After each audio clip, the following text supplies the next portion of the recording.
DT, it's good to see you. Serious topic, so pay attention today. It's good to be back. Back on the Mitch Wonders podcast as we talk about seasonal gravy disorder. I know what you're thinking by the title of the meeting. It's not, or the episode. It's not important, but I think it is.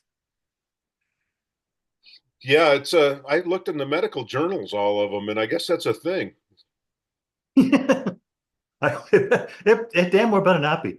But well, it might be because I was wondering, I because let's be honest, like it's March and spring has sprung in Texas over a month ago, easily, like a month and a half ago, and it's I don't and it just hit me again last night. I had made a ribeye and some stuffed mushrooms for dinner. I'm like, be good to dip this in a little brown gravy. It's like, oh no, it's still going on. Yeah, I don't. Yeah, spring is just. Yeah, we're recording the end of March, so I don't know when the Ides of March are. So it snowed here in Illinois the other day, and then Ouch. yesterday I pulled the car out and went for a ride with the top down. It was 80 degrees. Yeah, so I'm And thinking, and we'll talk about it because we had tied, I thought maybe it was a seasonal thing, like it gets colder. Like we did episode 119, my son and I did about how, and it's a fact, rye whiskey consumption goes up, like it spikes in November, like as weather gets colder, October, November, December, but then it just barrels off like in January. I don't get it, but that's why I figured, there's a few things like people kind of crave. That's what like it's about. If we craving gravy, it's gotten less, but it's not gone. yeah, well, it's fat, right? So one of the keys to a gravy is fat. We crave Well, fat in the wintertime. yeah, I guess it Uh, is primarily. Yeah, I mean, you have to have butter or you have to have meat drippings or whatever to make your typical Ooh, gravy. And so ooh. you do need some fats in there. I was You worried listed that several as types we of gravy, and well, I'm we'll not get a down fan there of to that all. one. Yeah, I'm not a fan of all types, but yeah, cold out, you, whatever your body needs some extra energy that it gets from the slow dissolving fats in our foods. Well, I Some know. people are eating more greens and whatever. It's just some kind of natural design we have because they're available in the summer and winter. We're putting on other kinds of food. Well, I heard Garrison Keeler talking about because his radio show used to be based in Minnesota, and so yeah, they know winter in Minnesota. But he was like, we tend to like lean into. He's like, instead of sitting down to dinner, you tuck into dinner. It's like, because you kind of put more weight, more meat on the old bones because every year winter makes its best effort to try to kill you in Minnesota. But but that's part of it. That's a Seasonal great availability. analogy. It really does. I mean, I'm sure if we pull the numbers throughout history, yeah, people were dying every winter trying Oh, to make it to guaranteed. spring when food was more available. I mean, you see it now with animals or whatever here in the northern parts of the world. Yeah, whatever. You wonder how a deer survives through the winter or some other animal that's out there trying to forage. With the hunter on his ass. Yeah, with a hunter or a Ford Explorer trying to smash it into the ground. But that's part of it, like you say, seasonal availability. But there's also because I was looking into real reasons like this could be, and they're like, yeah, like you said, it's the body fat need in winter, seasonal availability. A lot of places, fresh produce is less abundant in winter, everywhere really around North America, except California, maybe Texas, maybe Florida. Cultural, winter holidays, but again, that's winter. But psychological comfort, do you think it could be a problem? Yeah, I don't know. That could be part of it, I guess. If it's dark twice as long as it's light in the days in the winter, and you're people, whatever, you're just not outdoors doing the same activities for the same amount of time. Yeah, You're there's that. getting Yeah. deficient for the sunlight, and you're in around a fireplace historically, and now we're in a trying to tuck into the couch and not run up the electric bill, so we've got blankets on or whatever. Yeah, a bowl of gravy. Like I'm a fan of the open face sandwiches in the wintertime. Oh And man. so, whatever, you got your white bread with mashed potatoes on top of it and some sliced turkey or sliced beef or meatloaf or Go. whatever, and Yeah. throw some gravy Yeah. on that stuff. See, that's what I That was full afraid of. plate, open face sandwich lunch, you don't eat that in August I'm when it's telling you, man. 110 out. But boy, Well, it's good in the winter. my dad and that they're talking about nostalgia, and here comes some. But my dad occasionally, like my mom would said, "Hey, you need, you're uptown all the time. why don't you at least meet your one of your kids uptown every week and have lunch? So when it was my turn, I don't remember the restaurant. It was like Main Street on the west side. It was right in the middle of the block, but right across from his office. And we would Yeah, meet there, and I'd be like every time I would like, give me that roast beef and mashed potatoes on bread with gravy every yeah, time. yeah. That's like I said, that's some good stuff, and that stick to your. I mean, people don't say that phrase much anymore, do they? It sticks to your ribs, but that's the kind of food when you ate that, it stayed. Yeah. It wasn't like the joke about Chinese food. You're eating, you want it again 20 minutes later. Uh, you Or make you it eat feel easily with your. like if you Uh, fall asleep eating a hometown pizza and you eat half of it and then you wake up and eat the other half, that kind of thing. yeah, that could happen theoretically. Shout out to the Yavola family again. Joey Vola, yeah, he's probably got a lot of shout outs on this show, and nobody knows what we're talking about. But in Marseilles, Illinois, which is loosely translated as the French word for jerk water, there's a town, there's a place called Sam's Pizza, and you go in and Sam's talk to pizza. Joe Avola for some of the best pizza you're ever gonna have. You son of a bitch! There, I said it. Joe probably said it too, but but anyway, but in Texas they say it takes because it's winters are milder in Texas. Let's be honest. But Yeah. there's other influences in Texas, like they talked about the Southern comfort food influence, and I don't really see Texas as Southern. I see it more as Southwest or Mexican. But uh, embrace yourself. This is going to be a problem. Southern influence of dishes like biscuits and gravy, chicken fried steak with cream gravy, smothered pork chops year round in Texas.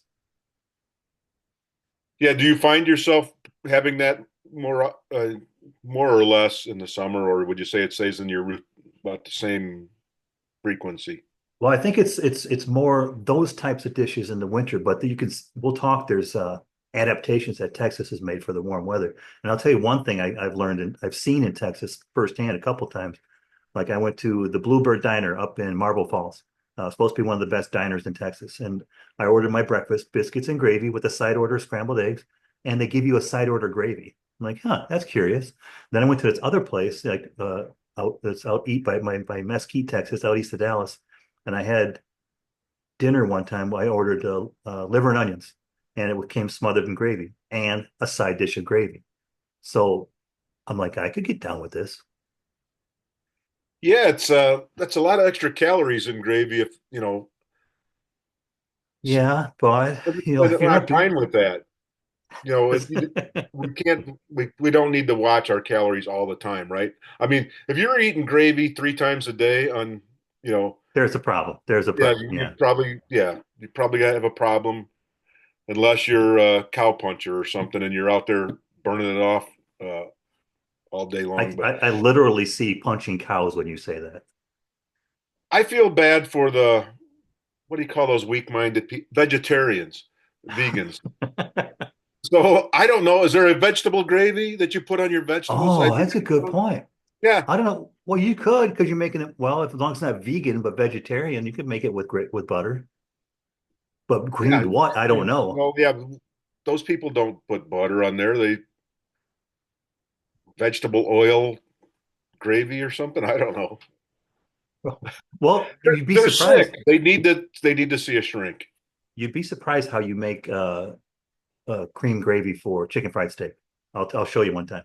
But but uh, Texas has kind of adapted around it. Like say, when it gets warmer, they'll do what they call chili gravy on enchiladas or thick like meaty stews like chili con carne. That kind of it's a year round staple. And I'll tell you, because it's primarily based, like we said, on country or excuse me, southern and country cooking.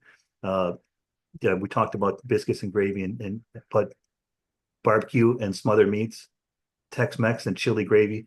Chili gravy I think it's like they're talking because you've seen enchiladas. I mean, and you Yeah. pour that red gravy over the Oh top. yeah. That's Right. what they're calling a gravy, but it's an enchilada sauce.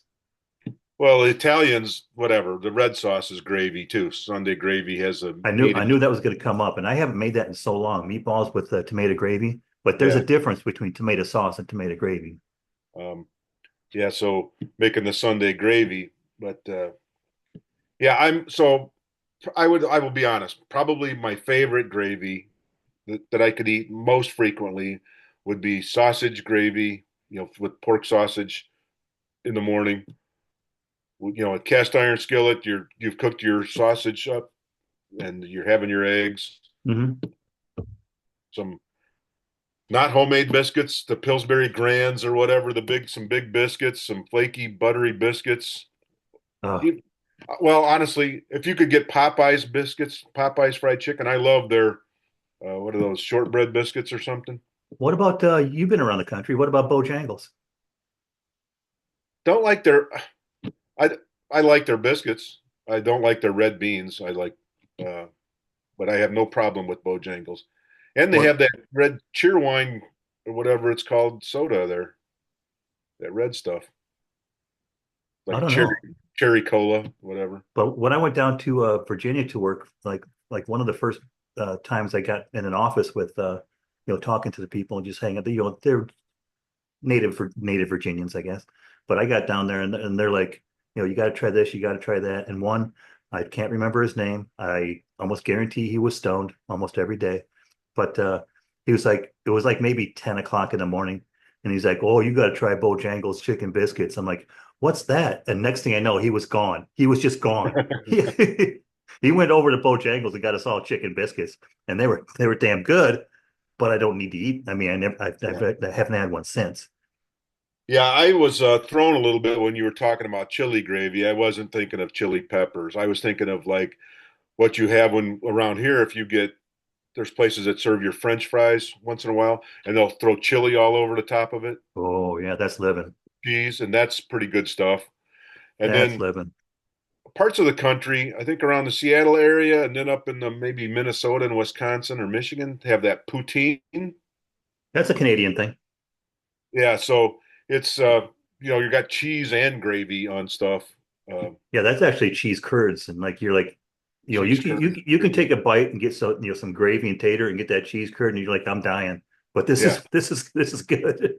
because probably a colder culture. So how can we load up on all the stuff that's gonna sit in our guts like a sack of rocks and slowly Like a die? rock. Yeah, like well, but and that's why I say this might be, it's I thought it was a seasonal disorder, but apparently it's year round. And we should give a shout out to Holly, who's on this podcast with us now and again, because he told me about how his grandma back in the day, instead of making sausage gravy, she'd make bacon gravy, and I'm like, was she retarded? But I've It sounds, when you think about it, what could be wrong with bacon gravy? I've made it many times. It's fantastic. It's the same premise as sausage gravy, just use bacon fat. Yeah, yeah. It's I'd never met he his would grandmother. She's a genius. it.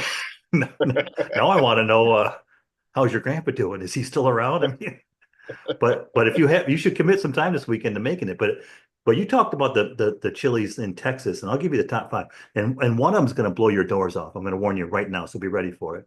So the top five gravies of Texas: cream gravy. We're all familiar with that. That's what white gravy. That's usually what they put on the chicken fried steak or your biscuits. If you want to have Cream just pies. straight biscuits and gravy, it's white gravy. And I'll tell you I'll tell you real quick how you make it for chicken fried steak. You fry your chicken fried steaks in canola, whatever, and then you set them off on like a paper towel or a rack to drip off or dry to set. So then you pour off most of the oil, but not all of it, and then you add your flour to that. So you got the stuff that fell off in the pan that cooked from the chicken fried steaks. Add a little flour to thicken it up, some pepper and some whatever you want, and that's how you make the cream gravy. You add your milk or your cream to it. It's fantastic. Yeah, I'm sure it sure would be. Yes, I've had cream gravy many times. Yeah, like I said, if you have to look at what they're raised in different places. So Texas, not a lot of hogs. It's all beef or what. So they have the country fried steak there Yes, they do. more frequently than other parts of the world or whatever. So yeah, that wouldn't be as good with beef gravy on a country fried steak as it is with the cream gravy. Oh yeah, Also, without a doubt, without a doubt. And it takes a very Sunday appeal to it. It's like Sunday dinner, but they'll do it. I mean, I may have to have it today, dude. I'm telling you, because we're talking about it. and gravy's cheap, right? Let's be honest. That's a good point. That's a Those good staples point. back in the day, everybody had 3 tablespoons of flour. And everybody had like milk, Yeah, whole nasty yeah. milk sitting there. Yeah, so your drippings from whatever it is you're cooking, they were in this cast iron skillet, the kettle, the Dutch oven, the whatever, and then you throw some flour in there. You've got your roux, and then when you add the Yeah, milk to it, you've got gravy. And God about bless. the only It's seasonings you need in most gravy are salt and pepper, and then you can embellish it a little bit from there. exactly. And I've got a simpler one for you. Again, it's going to blow your doors off. But we talked about chili gravy, Tex-Mex, with chili sauce and traditional. It's kind of a mix between chili sauce and brown gravy. And what you were just calling sausage gravy, they call sawmill gravy down here. So you put crumbled sausage or bacon in there. And brown gravy was number four. Beef based, made from pan drippings, again, like you say, broth and a roux. Uh, Usually put it on with roast beef, smothered pork chops, mashed potato. Don't that sound good right now? I mean, we both had breakfast, and I could eat that right now. But here's the one. Are you ready? Yeah. Have you heard of red eye gravy? Yes, I have. My grandmother made that. Really? Because I had never heard of it until I started doing research for this episode. Now I know how to make it. Yeah, she's been dead for I'm sure 40 there's no years. core. I'm sure there's no correlation. But here, all you need is two ingredients to make it. So you need, Yep. okay, a cup of coffee, strong coffee, Yep. and some ham, uh, whatever you want to call it. And you take the the trimmings off the ham, the fat, and that's how you make your oil. So you fry up the trimmings, get it breaking down, so it's really like almost like miniature pork rinds. And then you put your ham steaks in there and cook them. And then you take the ham steaks out. Then you pour in the coffee and just let it simmer down till it's about half reduced, and that's your red eye gravy. Yep. Yep. I've had it many times as a child. And And I it's have, good. yeah, it is good. Yeah, so you want your ham to be that country ham, not city ham, which, Yeah, depends how they cure it. not a spiral, not a You spiral. don't want the sweet ham. You want the country ham, the salted and dried and stuff, Like a nice smokehouse ham ham. steak or something. Yeah. Oh God, that almost sounds too Yeah, easy. I may have to make it that's tomorrow. actually the ham steak is what we had it with. That big round piece of ham that's just has the bone in the round bone Yeah. in it. Yeah, that's what you red eye gravy on the top of that. Oh, that's living. I know now. But Thanks, water. You got me hungry. I told you this episode is going to be dangerous, but I have preventive measures because I knew it was going to be. So there's a treatment plan for seasonal gravy disorder, which we've just made up because it's not a real Tell disorder. me more, Mitch.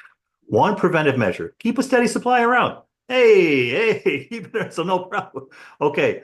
Number two, Tex-Mex therapy. When it's too hot for heavy brown gravy, or switch to chili gravy, or smothered tacos, or like we talked about, the put the chili as a combination chili and brown gravy on enchiladas. That's some living, I'm here to tell you. Yeah, some au jus is like a thin gravy. Yes, it is.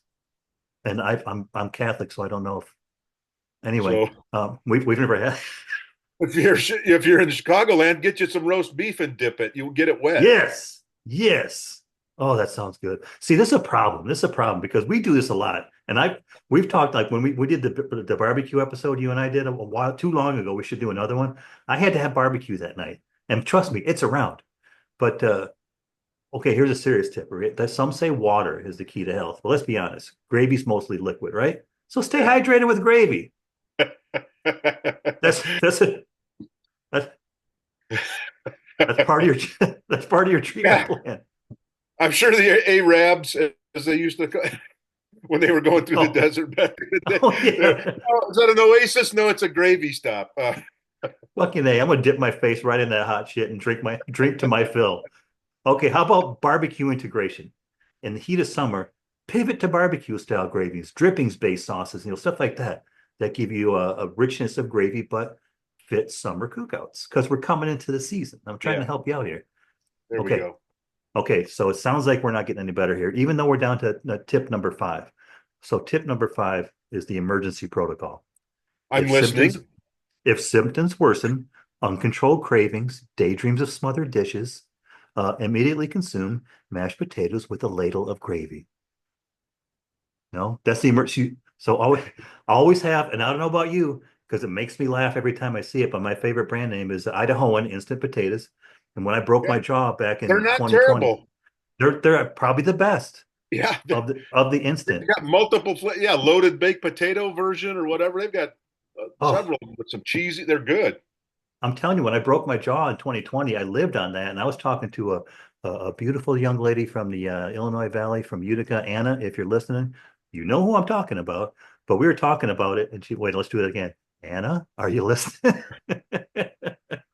But how do you like Texas? How do you feel about Texas? Come on down. But anyway, I asked her about it. She's like, I kind of prefer them to regular, and kinda, Yeah, yeah. I mean, I put some plenty of butter on those because why not? yeah, exactly. America. Um, And you yeah, even read the instructions. They're like, you want to make it taste better, leave some of the water out and add some milk. No problem. yeah, We can do that. But let's be honest, it's a way of life in Texas. And if anything, the real disorder would be gravy deprivation. So I think we're coming to grips like, what's the true disorder here? yeah. No gravy shaming. Gravy's normal. The only real cure is more gravy, no matter the season. So I mean, just three. I'll give you three bullets to kind of sum it up. Seasonal gravy preferences. In colder months, they kind of, like we agree, you Yeah, kind of thicker, crave heavier the, yeah. gravies. And but in Texas, maybe in other cultures, you can probably represent from the Midwest. I can too, but I'm steeped in Texas now. Year-round gravy culture. Let's be honest, it's a staple in Texas cuisine, regardless of the season. I just had a news flash. I just thought of a gravy for the vegans. Bunya calda. Oh, well, wait a minute. No, you can't, not It's for all butter and vegans. cream. Yeah, Yeah, butter, cream, what the hell's wrong with butter, you? cream, anchovies. Well, never Yeah, mind. There is no so gravy for the vegans. there ain't one damn thing a vegan can have on that. But you could dip vegetables in it and make them edible. And we should leave that alone real quick. I got one more tip for you. The treatment for seasonal gravy disorder is to maintain gravy throughout the year. It's recommended to incorporate gravy-friendly meals and switch to lighter gravies like chili gravy in the warmer months to keep a steady stream, for lack of a better phrase, of heartwarming. That's what it is. That's the thing. If you have A a heart, gravy's going stream to be of part of your life. gravy. A See, now stream of gravy. It's like Willy Wonka's chocolate flowing, but it's gravy. you started thinking into this episode, you're like, what in the hell? We're going to talk about gravy. Now we're going to have a hard time stopping talking about gravy. Yeah, But I read yeah, it's that a. line. I was like, gravy? But